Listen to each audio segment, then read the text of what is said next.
Thank you so much, Marty, for your time for this interview. Can you tell us a little bit about you, where you're from, and how long have you been living here in the Okay. My name is Mauricio Marty Ramirez, and through culturation, I go by Marty. So I'm a son of Mexican immigrants who came in the early 1900s. My father's name was Tiburcio Gonzalez, fought for the Mexican Revolution of 1910. And I'll tell you, because everybody has a story. That's why I'm here. So they captured him, and the government came in and said, "You're going to fight for the war," the Mexican government. My father realized he was on the wrong side, and so he switched sides and joined the Pancho Villa Revolution. They captured him, and they were going to execute him the next day. He was about 15 years old. So my father must have had this will to live, because he escaped, him and another guy. It was sort of phenomena. It took him 2 months to cross solito. 2 months. To cross the border. To cross the border. No such thing as a lazy immigrant, because he lined up for work. They called the name Jose Ramirez, and in about 5 seconds, dijo, "Soy yo," because the guy was not there. So that's how he got the name Ramirez. Oh, okay. My mother's parents had dabbled. They were from Juarez, and finally they decided to cross over, and they only had to pay 1 penny to cross the bridge legally in 1910. Wow. They married in 1922 in Pueblo, and so my dad worked in the railroad. I'm the last of 11 children. So you have to look at the history of how immigrants came to Nebraska. History and historical. So in the 1800s, Nebraska was agricultural. Early on, they were the leader in the beets of the whole world. So the European immigrants, the German Russians, started going to Scottsbluff because they needed labor. And once the German Russians settled in Scottsbluff, the late 1800s, through the homestead, given lots of help, they became the middle class in the early 1900s. So then once they became the middle class, who was going to do the labor of the beet fields? So the Mexican Revolution was about the same time, so it was push-pull. The revolution, of course, pushes people. The railroad was key because they gave transportation to many Mexicanos to come north. We need workers. So the revolution helped push that labor to Nebraska. Then you had the Tejanos, the migrant workers, also coming from Texas. The word got out, we need workers in western Nebraska. So then I used to wonder, well, how did the Mexicanos from Kansas City get to Scottsbluff? So I ran across, and this is a great story of this lady who documented her family worked in meatpack. And you would think, well, that pays well. And but they said, but if you have many kids, they'll pay for that in Scottsbluff. So that's how we got Mexicanos from Kansas City settling in Scottsbluff. So you had this incredible migration to western Nebraska in the early 1900s. Back to the German Russians. Robert Manley really wrote this fantastic article of how immigrants came to Nebraska. And he asked them, he says, since you got help, isn't it logical to help these new migrants? And boy, they said no. So the racism. So historically, back to history. where did this mindset come from? From these Europeans that brought their own beliefs. But when the migration and the obliteration of the Native Americans, and then the land grant taking all those states from Mexico, all these white people begin to have this mindset. We are better than you. We can win wars with you. We can do anything we want. And California is a classic example. So you had that mindset already instilled. That if you're not white and you're Native American, you're peons from Mexico, you're Spaniards, you have no say-so. And that's the attitude that these German Russians took to Scottsbluff. So they came, and of course, this is early 1900s now. My grandfather was one of those. So he settled in Scottsbluff in 1927. He was already there in 27. My father was working in the railroads, living in Kansas City. And if you had talked to my older siblings, they had no concept of poverty per se, of racism per se, although they lived in segments of were Mexicanos. So they finally settled down and moved to Scottsbluff in 1941. And it was really a culture shock for my older siblings. Because to go from a life in Kansas to Scottsbluff, it was an eye opener. In the 40s. In the early 40s now. So you had people like my father worked in the railroad, very few. The meat pack now industry was unionized. A few Mexicanos was a trickle, but the majority worked in the fields, the beet fields in the summertime, the potato fields in September, the cornfields. So we were strictly migrant labor in a barrio kind of thing. So that's the background that I grew up and many Mexicanos from Nebraska were in. You know, through the late 30s, the 40s, the 50s, the 60s, and 70s. I wrote an article about my life. These conditions now put a mindset, what oppression and poverty and racism does to the human mind. You're relegated to the barrio. We had no voice. My parents, many could not speak English. And the system, the upper white middle class, didn't pay no attention. So we had no street lights. We had outhouses. I grew up with this in the late 40s, in the early 50s. We had nothing. We had very little. But more importantly, we had no voice. We had no voice. We had nothing, no knowledge about civic engagement, getting involved. However, back to the racism. We had racism in the Catholic Church. You had boundaries. There was a boundary to the north called East Overland. East Overland went all the way to Fifth Avenue, and then to 7th Street. That's what the barrio was. So we knew there was no Mexicanos north of Overland. We knew very few Mexicanos worked downtown, although my older siblings were very smart and they worked downtown in the 40s. But not too many. You can count on 5 people.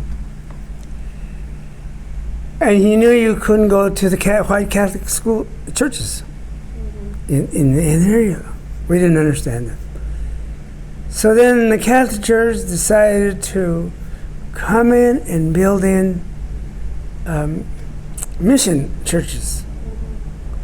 So they put a mission church, Catholic in the barrios of Scottsbluff, I've bared in the Platte Valley now.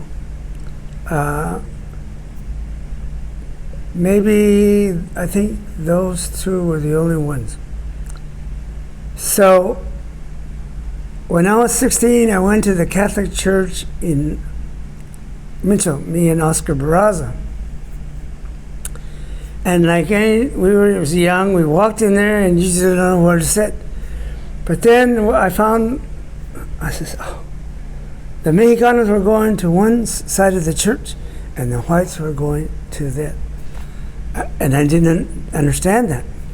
But did they segregate themselves? Because it was understood. It was understood that you don't mingle in a Catholic church. Mm-hmm. And I can't recall if we just stood there and all, or we must have went somewhere. And so years later, I finally tracked down Father Murphy, who was a priest at that time. Mm-hmm. Years later, in my wife's hometown in Walbeck, I said, Father Murphy, I have a question for you. This has happened to me when you were the priest. I said, how did you let this happen? He just looked at me and he said, well, that's just the way it was. So the racism, unbeknownst to us, was already set, institutional-wise, policy-wise, every which way. And this is the mindset, the environment that we grew up.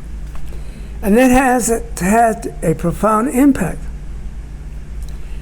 Because the system was telling you, you are nothing. You Native Americans are less than nothing. A few blacks, and I have to really share this because there were a few blacks in Scottsbluff in the 40s. So, like any city, well, we can't have these young Mexicanos, Chicanos, going to the white bars downtown. So we gotta allow some bars in the barrio. Mm-hmm. So we had a place called 9th Street that had 2 bars, a place after the bars closed, where you had dances and violence and killings, and so when I was young, we'd go. It was Friday Night Lights. I mean, it was like a carnival because the whole valley was doing their thing, what people do, and they had prostitutes, black prostitutes that came from Cheyenne. Cheyenne was 100 miles away. So I remember as a kid, we'd go to the Sunday night movie, going through 9th Street, and there was a sheriff. So in my mind said, oh, geez, that's so nice of the sheriff looking out after the street. Years later, I discovered that the sheriff and his deputy sheriff were there protecting his cut, protecting the prostitutes, getting his cut from the prostitutes. Mm-hmm. I mean, and you discover this later, because growing up as a kid, you don't have time to figure out things. You just lived, and especially the Mexicanos. Mm-hmm. We were survivors. We didn't get involved. We didn't have the time for many reasons. So you applaud those first pioneers, Mexicanos that came early on. Like my father, like many others. Were not lazy, did whatever they did, didn't even. Years later I said, but Marty, your family was eligible for welfare. Well, a few did, but not my father. There's so much pride in work, being a man's man, and not yield to a handout. Mm-hmm. But that was the mindset. That was the mindset. This is the models that I grew up. Mm-hmm. To my father and Mexicanos, to be a man was to work hard and look out for your family. Mm-hmm. And so there we are now. But one thing about the migrants, you start working in the beet fields in June. Right after high school, you start topping beets, working hard. You had the short hoe at that time. Later on, we got a long hoe, and it's documented somewhere in videos. And then they dig up the beets, and the beets are big, like this, round, and they have a leaf. So they stack all these beets in a mounds. So the railroad contracted with the sugar beet industry and brought people in and then into colonias, right there by the beet fields. And there were about 13 colonias. And we were bad. They were even worse than we. They had no heat. We all had outhouses. They had nothing for the winter. So these were colonias. And so in the fall, you had to top the beets. You had to go in the cold winter into October, November, and cut those things off with a knife. So my older siblings and all the Mexicanos were out of school, topping beets in the cold in October and November. I miss that because I was at the last. So now you're a parent and you're 2 months behind school. Why go back? So this is why so many, over 50% kids did not go back. But my father and a very few others said, no, you're going back. So I look at my family and those who went back every year, 2 months behind, and stayed in school. That's a feat. Goes to show you the personality of some of the Mexicanos, like my father and my mother, who said, no, education is important. Back to my father.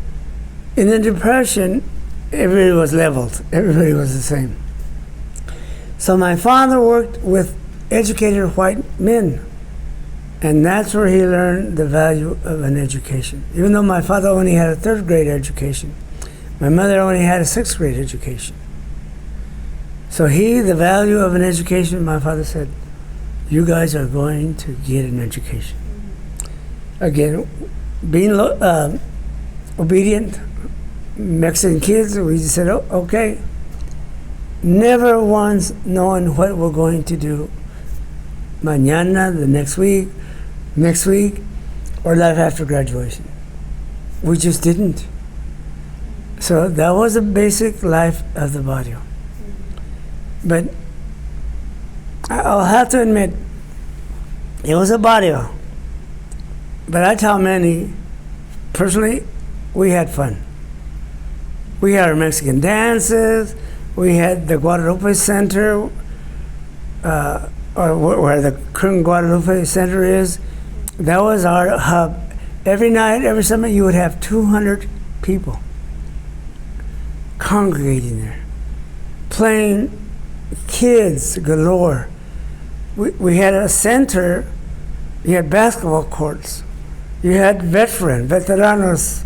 I mean, it was just an amazement. Every night, the whole summer. And everybody looked towards the Mexican dance in the weekend. So at the Mexican dance, we had everybody from the Platte Valley come. You had you had church festivals. So we had something to ease our suffering, our pain, our poverty, and made the best of what it was. Meanwhile, I started kindergarten in 1952. There was, and I have all the names for whatever reason, there was 52 little chicanitos that started school. I graduated in 1963, and only 22 had graduated. So even then, you already had a dropout rate of 50%. So one thing that was instrumental también was sports. If you look across the country, sports was so important to Mexicanos. I mean, there are books written about baseball. It was really important. This guy has written books about baseball. And he contacted my brother. I should have brought it, but anyway. So we did a little piece on baseball in Nebraska. So the priests were our leaders. So they organized a baseball league, the Platte Valley, and the one building was called Southeast Recreation Center. It was an early school for the German Russians. It was called the Washington School. So many Mexicanos in the early 40s were going to Washington School because they didn't allow Mexicans to go to Roosevelt, which is just right there in the corner. So I believe it was one of the priests that said, no, this is not happening anymore. So he challenged the Scottsbluff, and people now begin to trickle to go to Roosevelt, which is just on Overland. So we learned to play sports. My brothers, my family were good. My brother Isabel was really instrumental in my life, and he was a great athlete. So we would work hard in the beats, play every Sunday, go around the valley, and I was the bad boy. So that's where I learned to play baseball. And my brother Isabel was a leader because he organized. You know, he was a good boxer. I boxed. He organized a little Chicanito midget baseball team. Okay, and we were pretty good. So we would go to Shadron. Somehow we got uniform. Nobody ever took a picture. And we played the local midget team one year, and we almost beat them. So back to, I'm a psychologist, so I always tell people, you're a product of your personality and your environment. So stuff was beginning to ingrain in me. So when we were going to be 14, we played 2 years with my brother's midget baseball team, and so tryouts were coming up to go to the Scottsbluff midget team. And I don't know who, but there was 4 of us. Me, Benny Salazar, Doug Butler, African American, and Ernie Renteria. We went and tried out for the midget baseball team. And this is significant because I still was in the barrio. I was still working the beats. I don't have bad feelings against the beats because probably I think Steffi and a lot of kids had to work. So they couldn't, a lot of the upper class whites were on these teams because they had parents that could have, and they had jobs, but not poor kids. But the beats, I could get, my dad reluctantly, I could get off. So that's why, and then I had a banker by the name of Eldridge Scriven. So he took me in. And so we would begin to travel all over Wyoming, to South Dakota, Montana. And so we began to travel and play baseball. And still was a good baseball player. So then, when I was, let me go back to kindergarten. So my sister was the oldest. My father let her go to Washington, which is unheard of in 1940. This is World War II now. They were looking for workers, and he let her go to Washington for 2 years to work. Mexican men don't even let their daughters go 2 blocks, but he let her go to Washington. But then he says, no, you got to come back because by that time we now had 10 in the family, and we need help with the family. So she came back, and when she would come back, right before I started, I was 4 years old. I was going to go to kindergarten. And so she grilled me. So I went to kindergarten, and I dazzled them because I could count to 1,000. And the kindergarten said, well, let's move you up to Mrs. Garcia's class. Mind you, I was 4 years old. And she told Mrs. Garcia, this kid has potential. So I kept in the first four. I was promoted to the fourth grade. And Benny Damian was also young, and he was called in to help his sister. So we were 16 when we graduated, or 17, but young. So I had no idea. But back to Isabel.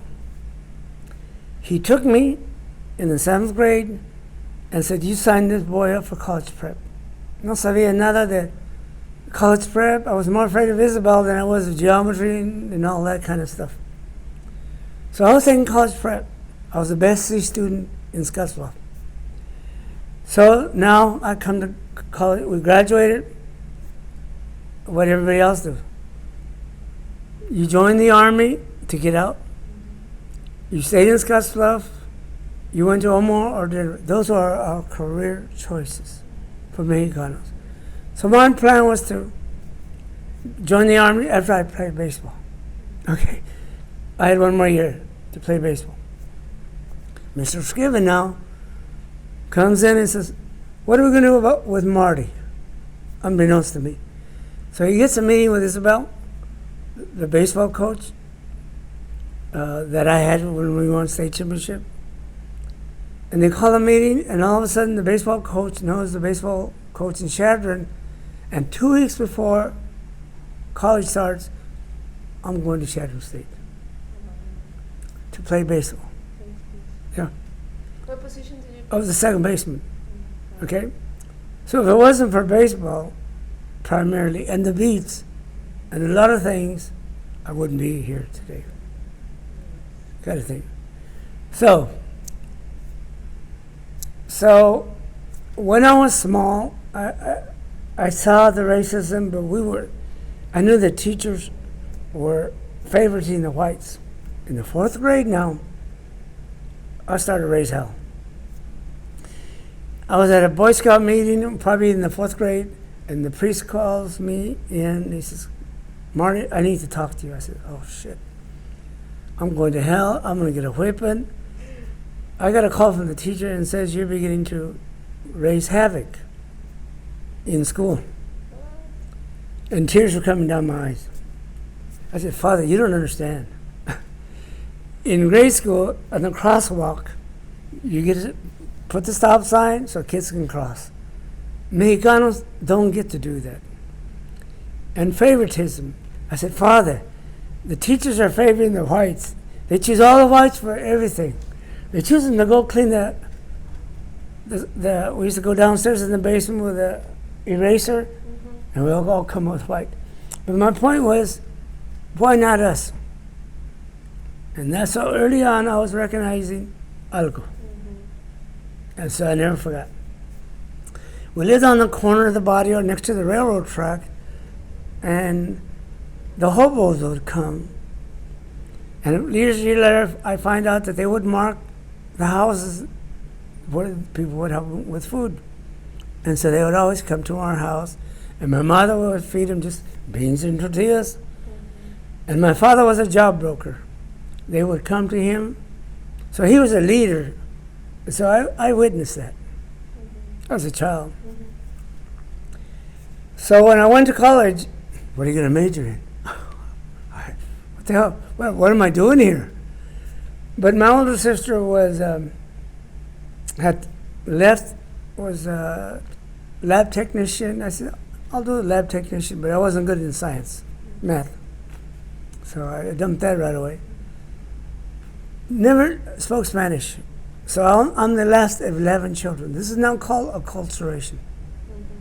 My name was Marty Ramirez, but somehow the system changes to Ramirez.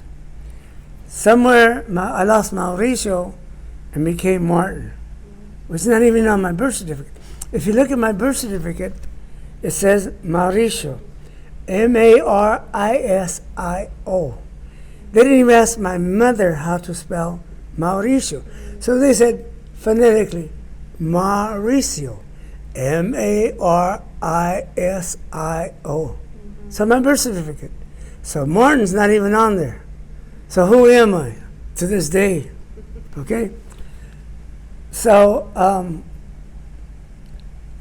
By the time I'm raised as a 5-year-old, my older siblings are now speaking English in the household.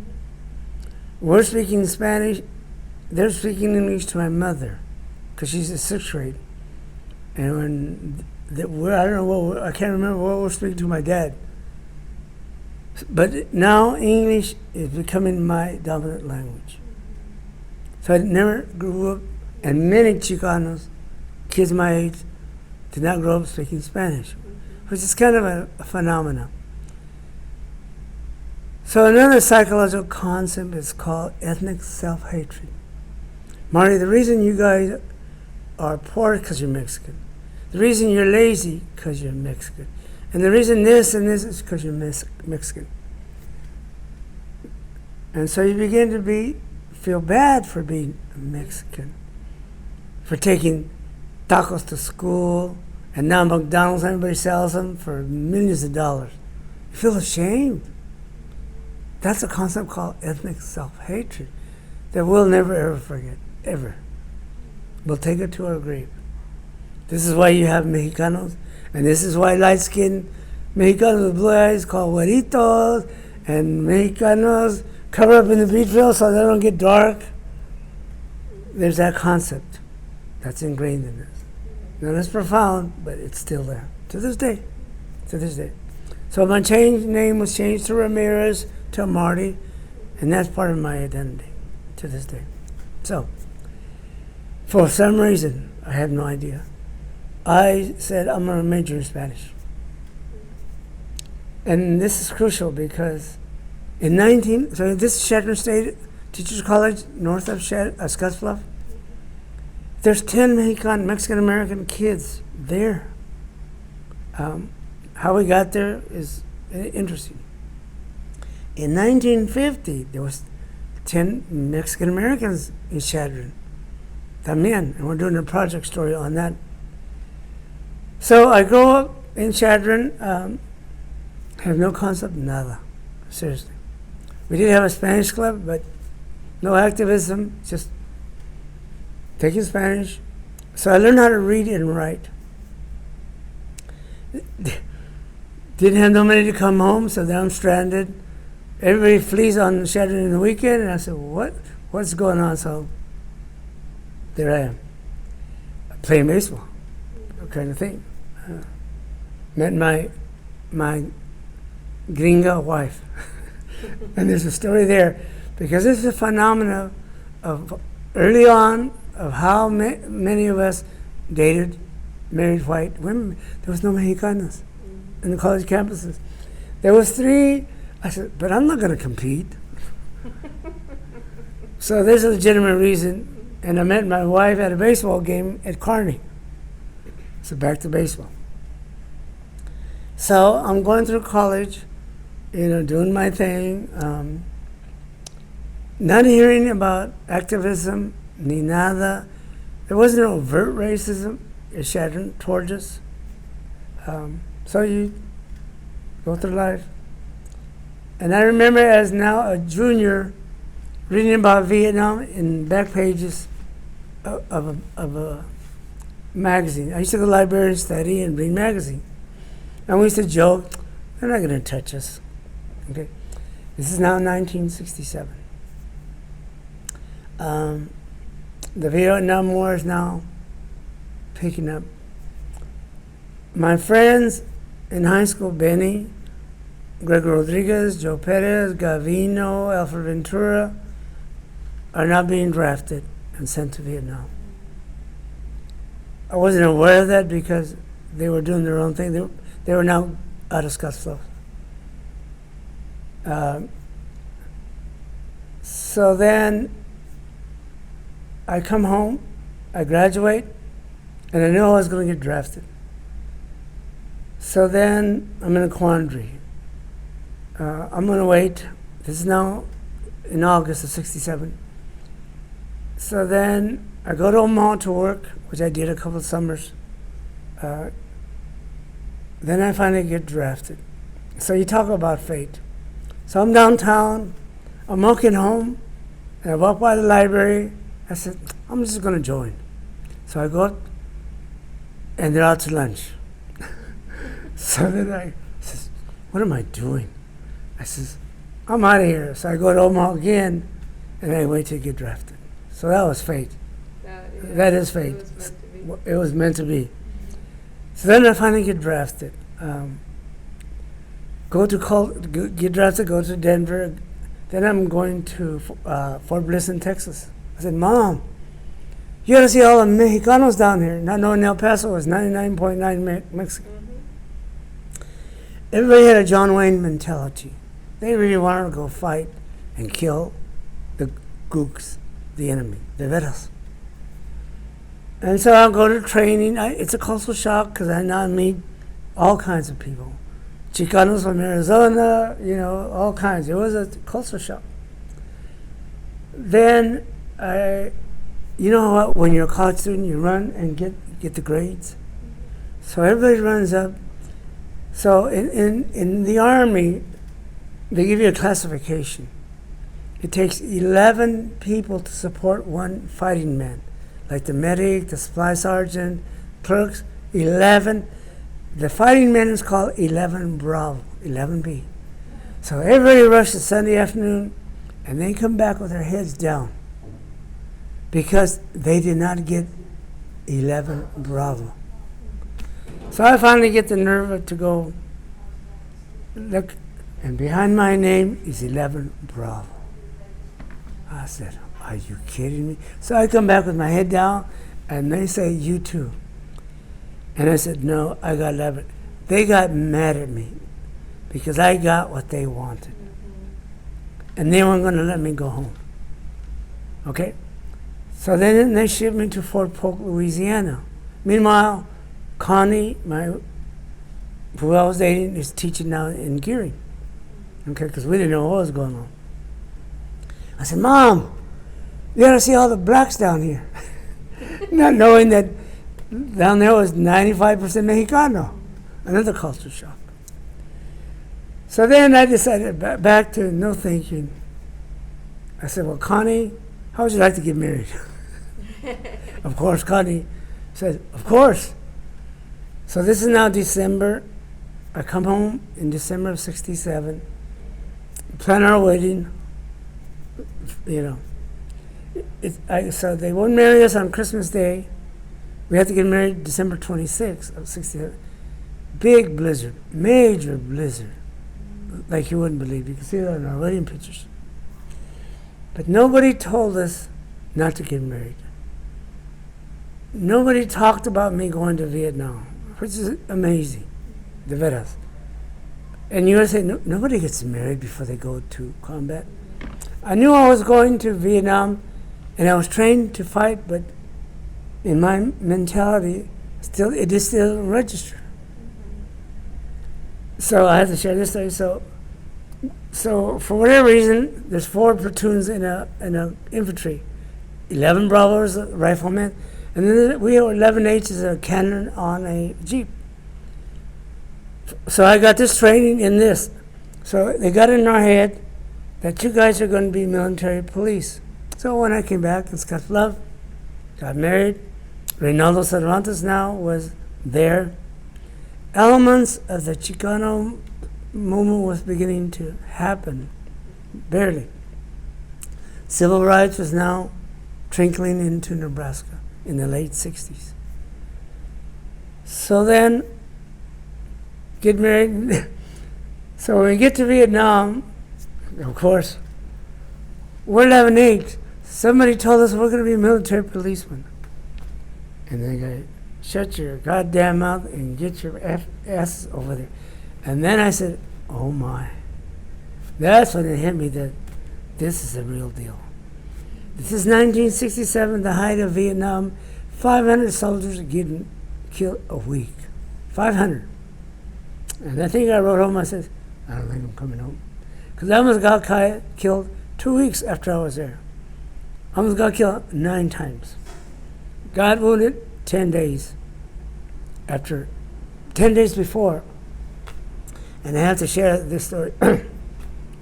They said, Marty, I went to a reunion. They said, did you know there was a rumor about you? I said, what? What? They said, when you come in, you stick to Marty, because he don't get killed. I said, say what? Did you get hurt? Yeah, I got wounded. That's when you got sent back to. Yeah, I only had 10 days left though. Oh. So my day was I was almost up, you know. But I need to share this. Trauma. No, but this is why anybody goes to World War II, those guys, Pobrecitos in Korea, were out there for years and years. And they decided in Vietnam, we can't, this is why you stay there 1 year. Because after 1 year, you're out of there. And this is why many Vietnam soldiers don't have any, you got the memoria. And it begins to come out. If you see somebody that looks Oriental, 4th of July coming up, my mind, my hair, the memory of will come up. That's PTSD, trauma. The reason I say that because I've never had a PTSD moment. Nunca. I never had a nightmare. Nunca. For what I went through, but I attribute it to 4 things. I was 22 years old. I grew up in the barrio, so I knew about survival. And my profound belief in God. Because if you look at my picture, I have a rosary. And I had rosaries all over the place. I believe that's the reason that God brought me back safe. Because I have scars all over. Kind of thing. So I've been blessed. I have no idea why. Kind of thing. So, one final thing. So when I came back, they said, Marty, did you hear about this video called Chicanos Against the Vietnam War? I said, say what? I thought we were all loyal Americans. Because if you look at the history of military and Mexican Americans, we're up there. The GI form, we're up there with all kinds of medals. So I looked at it and I said, so one of the reasons of the Chicano movement, I always thought was Cesar Chavez. No, it was Chicanos against the Vietnam War.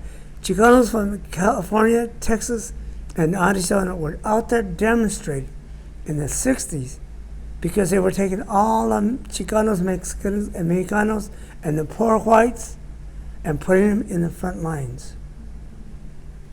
So fast forward to Scottsbluff, Nebraska, class of 1967. 22 graduated from Scottsbluff, Mexicanos. 60% of the males in my class were drafted and sent to Vietnam. 60%. We were called expendables, nationally and in Scottsbluff. So that's why this class of 63 were sent to Vietnam. So I was Marty the Mexican, who happened to have a college degree, but you're still a Mexicano, and you're going to get drafted and sent to Vietnam. Okay? So that's what happened to us. And I never forgot. Okay? So I come back now. In 1960, I got wounded. I come back to 69. And Mr. Scriven, otra vez, what are we going to do about Marty? He says, you need to go to graduate school at UNO. It's now September of 69. So I tell Connie, we're going to Omaha. I enroll in UNO. Connie gets a job at right out in the school on Martha Street. But you don't take somebody from the battlefields to graduate school. So I struggled. I said no. And on the way to visit Connie's folks, there was a job at Boys Town. So I applied and got a job. And so I live right there on 23rd and Martha. Connie still is teaching there at ICC, Immaculate Conception. And I'm working at Boys Town. And then Reynaldo is now living in Omaha. We're starting to get involved, not as much because I worked all our hours. At that time, Boys Town was the city limits back in 1969. Ruben Navarro was there with the Indian Center. So things were happening in Omaha. things were happening también en Scottsbluff unbeknownst to me. So a job opening came open. There's for the SED project, a national program helping Mexicanos. They got a grant, and then I said, we're out of here. So I took my 2 kids. In February of 1973, Connie was going to come and teach me. Back to fate. So I come back to the barrio. Nothing had changed. I'm out there with my mother. Where I grew up, I said, something's not right here. You sent us to Vietnam, and this is the way you still treat us? So me and Pete and Anita were the elders, Lola and Eli Cardona, Dan Ferreira, leaders now, began to show up at the school board meetings. At Lyman, at the school board meeting, city council, and they says, who are these Mexicans? They're not supposed to be here. And we started to raise hell, big time. To the point that in 3 months I got our streets paid, lights put up, todo. In three months, I said, we pay taxes. We had a voice, and they backed off. Okay, fate. So now, and I remember being in Omaha. Ben Salazar calls me. He's now finds himself in school in 69, 70. He said, "Hey, Marty, what do I major in?" I have no clue. I said, "Major in sociology." I said, "Okay." So Ben's up here with 5 students formulating masa. Okay. So I come, want to see Connie. Is why there's a first or second annual Chicano Awareness Days. Pete Ordeos and I says, and Leroy Casadas is a radical Chicano. And it's pivotal in the history of the commission because anyway, so we stopped here on campus and look up Ben, run into one classmate from 63rd, Carlos Vallejo, Homero Suarez, Dr. Homero Suarez, and Fred Rodriguez. And I said, Carlos, what are you doing here? I'm getting my master's. I said, what the hell is a master's? Okay. They didn't even know I went to Vietnam. By this time, Joe Aguilar, one of those Chicanos from 1950 in Chadron, is going to graduate school. So, and I owed Carlos everything. He says, hey, Marty, you want to go to graduate school? I said, say what? I said, I'm ready to move back to Scottsbluff. I got things to do. He said, no. So now one day, he takes me to his advisor, Earl Wilson, and he said, well, Marty, there's one fellowship left. It's yours if you want it. So back to personality. I have a personality that can spot an opportunity. Without thinking, I said, okay. So I go tell Connie, we're not going to discuss that. We're going to Lincoln. So I go back to Lincoln. I must have the record because I applied to graduate school in May and now it's school in June. Wow. De veras, you don't do that kind of thing. So then I come and start graduate school. Back to fate. And they said, there's a job. By this time now, things are happening. Masas, they got a grant to help minority students. I think that at that time there was only 10 Chicano students on campus. 10. Maybe 2 or 3 Chicano professors. That was it. Okay? And all over. Omaha is in the same boat. So they said, Marty, there's a job opening. Joe Renteria, otro from way back in Mexico, from Scottsbluff, had moved up. So there's a position called Chicanos for a council of Chicano students. Come apply. No. And then somebody said, Marty, go for it because you can get a free education. I said, okay. So I applied, got the position, and went to school part-time. So it took me 10 years to get my master's and my PhD. Back to perception. Earl Wilson said, hey, Marty, you want to go to get a PhD? I said, are you nuts? Because I thought you had to be very smart to get a master's. But then I said, Carlos, if you can do it, I can do it. And then, but Earl said, look at your grades. And then I said, and Carlos was getting his PhD. And I says, well, if they can do it, I can do it. So I applied and got accepted to the PhD program. So if you look at my life, it's an amazing, a lot of things. But ultimately, I had to make decisions, ultimately. And that's where personality comes in.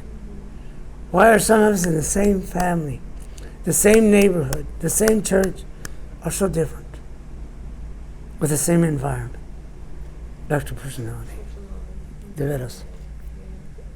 Okay, so now I convinced Lola Cardona and Pete and Anita to come to Lincoln. So I recruited them, and I would go to schools twice a year, 32 schools, talking to little chicanitos.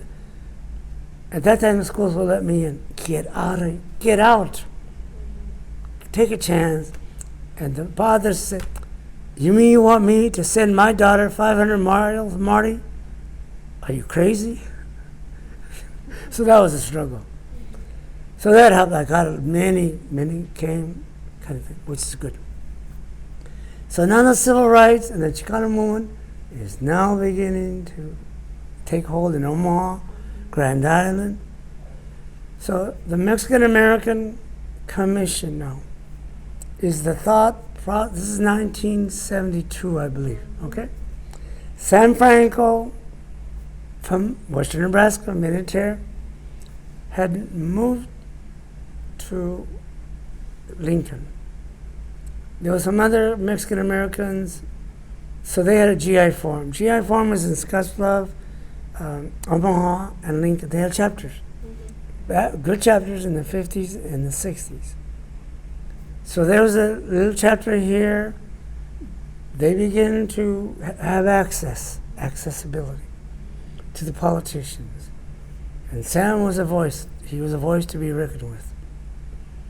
So that's how the commission began to take hold. Meanwhile, the Chicano movement was really taking hold in Omaha, Grand Island, Lincoln, on campus especially.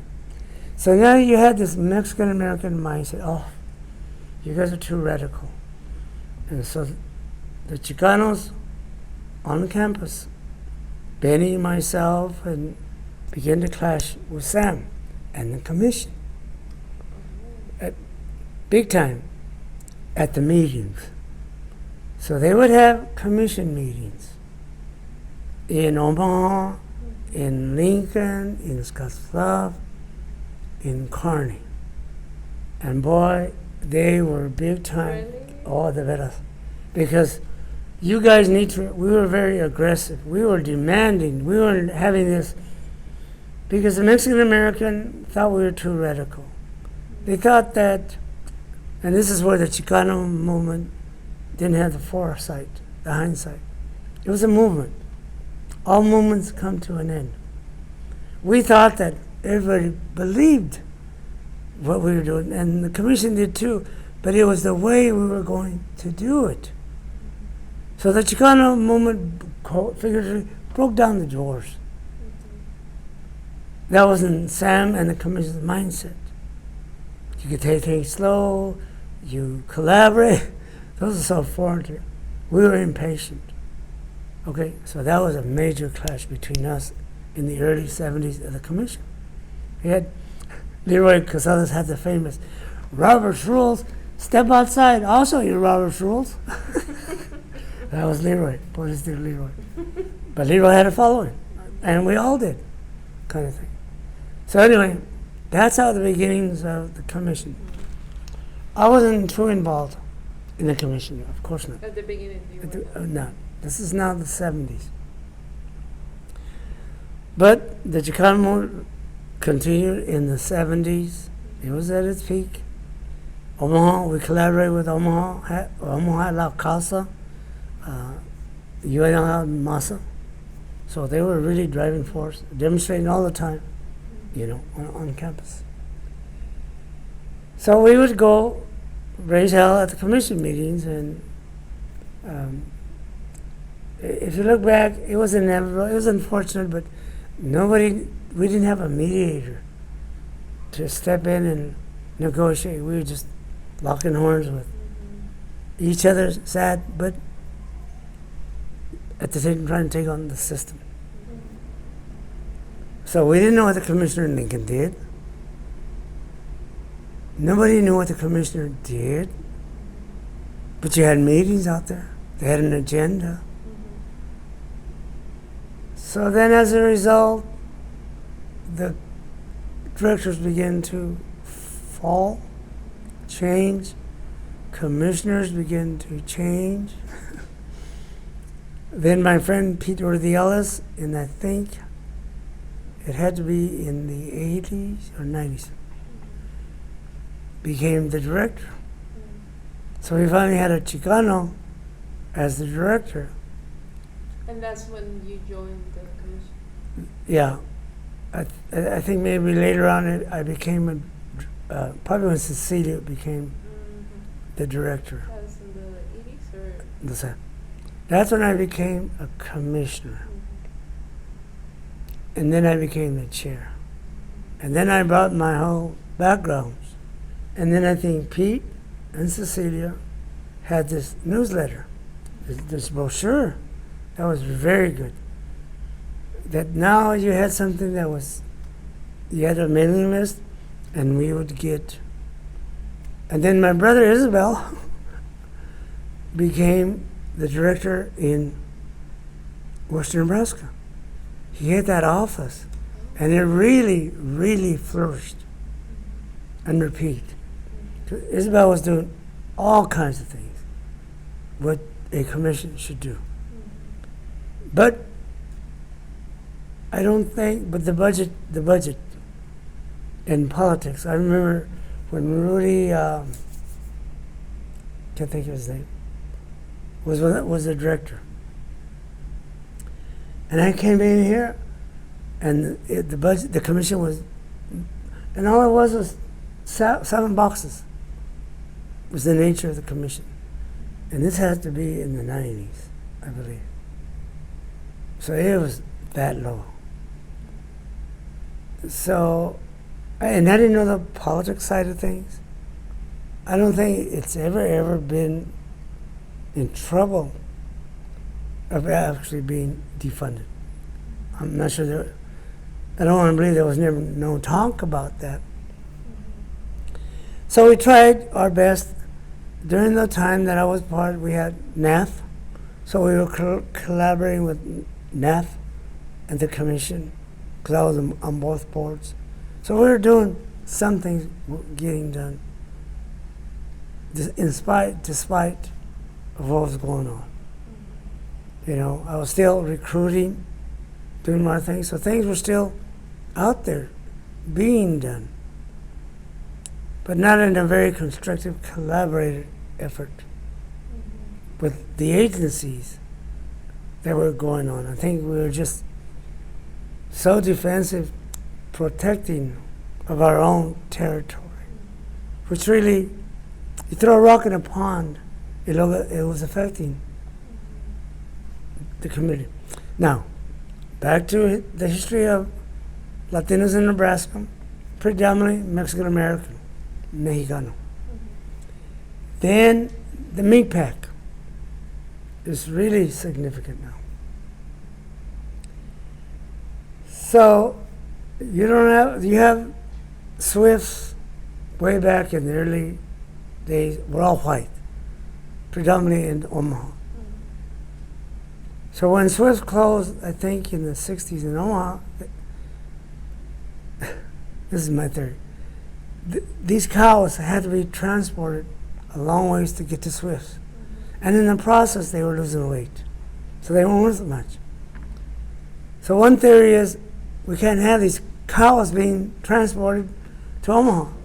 We need to find places like Schuyler and Lexington and Grand Island. And that's how the meat pack industry began to start. But where are we going to get the workers? Otra vez, push-pull. In the early days, I would see people from Africa dancing polkas in Schuyler. I said, say what? So they were coming from all over to work in the meat packs. And that's how these meat packs. So now NAF and the commission now began to get involved with the issues of the day. So the commission was still trying to address these. The radicalism of the 60s and the 70s had sort of faded. The Chicano movement now was out. Because, like any movement, it's only short term. It doesn't last. But what's interesting, you have Massa today want to know, hey, Marty, tell us about the Chicano movement. Tell us what you guys did. So Reynaldo and I and Benny really believe in what we did was right. I'm a Chicano. I'm in my heart, I'm a Chicano, for what I saw the movement to be. But yeah, it's interesting, you have these young kids that now call their Chicano, they want to go back to the Chicano warranty. So the pride is still there. But it's no longer, so it's no longer Mexican American. And the realities, back to the commission. We knew it was coming. You can't be called the Mexican American Commission. You can't, because the demographics are changing. You can see the clouds coming, but there's always this resistance. And so we fought hard, but then I understood it. And that's when it became the Latino Commission, for very good reasons, Yes. kind of thing. So, that's my view of the commission. The basic issues for Latinos is still the same. Education, poverty, discrimination, racism, family, and then some. Theirs will not change. What hasn't changed, here's what we do know. You have those issues. We're bringing the adage, you're bringing Mexico to the United States. We're bringing our culture to the United States. And now you have this mixture. And the outcome is 60% of Latinos voted for Trump. 60% of those Mexicanos in Uvalde voted for Trump. This Mexican American Republican won a seat in Texas. Say what? Are you kidding me? That's one of those things that how do we now face this? The assumption that all Latinos are Democrats was a safe assumption, but not anymore. Bikers, Chicano bikers for Trump, and on and on. That's a major issue. Politics, so foreign to Mexicanos. So we didn't vote, who cares? One of the reasons the politicians are courting us, because we could make a difference on Tuesday. On Wednesday, we don't hear from them. Why? Because you didn't vote. They know that. It's documented. You can't be criticizing and then no vote. That's just the American way.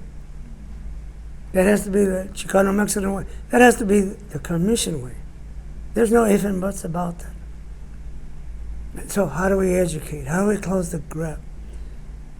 For Marty, yeah, vote Democrat, but vote.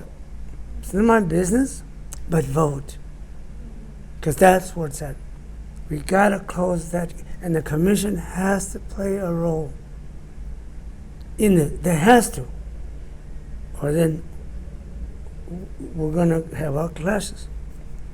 And let me interject here, truth I'm in. So, I owe two things to the COVID. One is the creation of Las Voces. Okay, because one of the things the commission is like an octopus. For decades, things were going on, and we would only find out at commission meetings that would meet quarterly. But we didn't know what was going on. Nobody had a clue. So what COVID did, it created Zoom. And so some of you and all of you know what Zoom is. We can have a meeting at noon today and all over the state in an instant.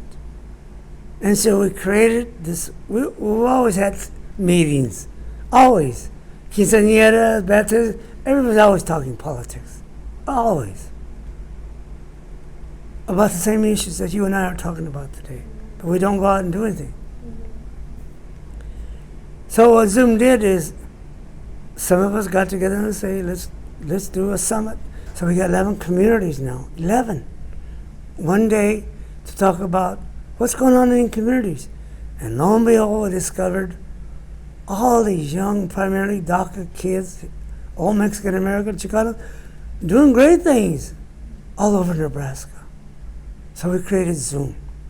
And Zoom now did an educational status of Nebraska. We did a Zoom on the meat pack. So we know what's going on. And we're really envisioning doing things on leadership. So that's Zoom. And then so now we're going to collaborate with the commission and anybody else to address these problems. So now I'm back to politics. Once they know, the system knows that we're going to vote, we are at the table. But now we are at the table. Las Voces is at the table. And we have an agenda, we're at the table.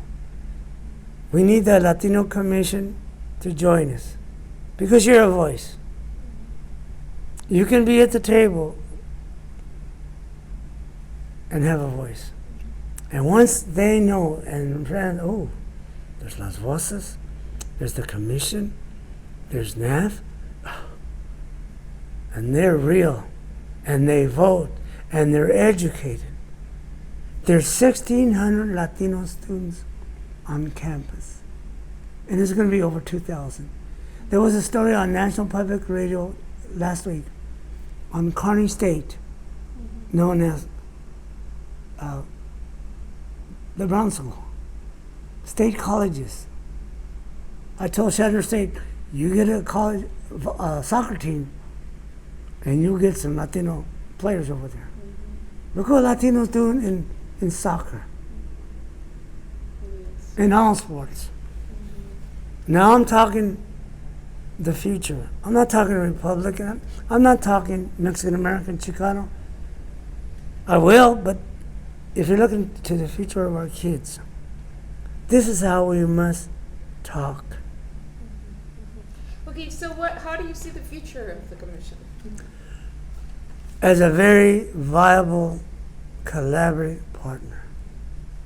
A must. I mean, look at your location. Look at your look at the resources you have. And historically, the commissioners and the director didn't know how to access it and utilize that, which is a shortcoming. But I think through today and through communication, and look at this unbelievable generation that are just, that's Nebraska. Like Olga Olivera said, Latinos have made Nebraska what it is. And people say what? That's what has to happen. Yes. Anything else you want to share with us about you or about your experiences with? No, I'm optimistic about as I meet people like you, as I see the young talent that we have. If you see these little Chicanos, you ask any little fifth grader, any kindergartner, I want to be somebody. So one final note. So when you asked the counselor, when you got in 1970, they said you could go look at your school records. And boy, I went to Scottsbluff. And I looked at my school records. And Mrs. Jones dijo, well, it says right here, Marty, you want to be a barber. So why would I pay attention to you? Okay? But she didn't realize that we had a Chicano barber and I wanted to be somebody. Okay? And I had a professor said, nobody recognized that you wanted to be somebody. That's the message. These kids want to be somebody. That's the message all of us have to give.